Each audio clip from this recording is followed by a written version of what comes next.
Tomorrow is Flag Day in Lake Wobegon. I don't know if it's observed here in the cities, but it is in Lake Wobegon. The Chamber of Commerce still has some flags on the poles with the nails at the end you can stick into the ground out in front of your house. You want to see Dwayne down at the Feed and Seed, or stop by Skoglund's yet this evening and pick up yours. I believe that is all that they do on Flag Day, is just fly flags in Lake Wobegon. I can't really think of what else you could do on Flag Day. Though they did used to do more.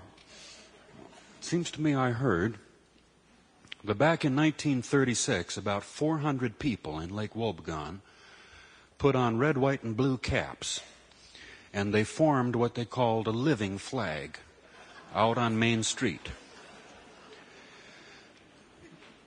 The problem was that there were so many people in the living flag, there weren't many people left over to appreciate it. But they did it. I think it was the idea of a traveling cap salesman who came through town.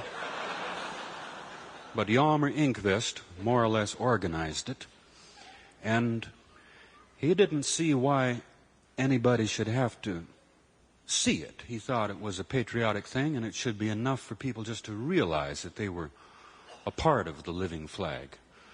But as they were standing there on Main Street, of course, somebody broke ranks, and they said, "Excuse me, I'll be right back." And they went and ran up on the roof of the Central Building right there, and they stood up there and looked down on it, and they said, "Oh, it's beautiful. You ought to see it." And then, of course, everybody had to have a look. It took hours. One person at a time, leaving the living flag and running up to the roof of the Central Building up there and looking down at it and admiring it. And, of course, after a while, the people who had already had their look were saying, "Okay, that's it now, we can go home." And the people who didn't have a look were saying, "Hey, hold on now, we didn't get our chance." So every single last one of them had to go up there one at a time. And tempers were running short. And the living flag was becoming sort of a sitting and kneeling flag. It was a warm June afternoon, until finally they came down to Mrs. Quigley, who was the last one. Sample complete.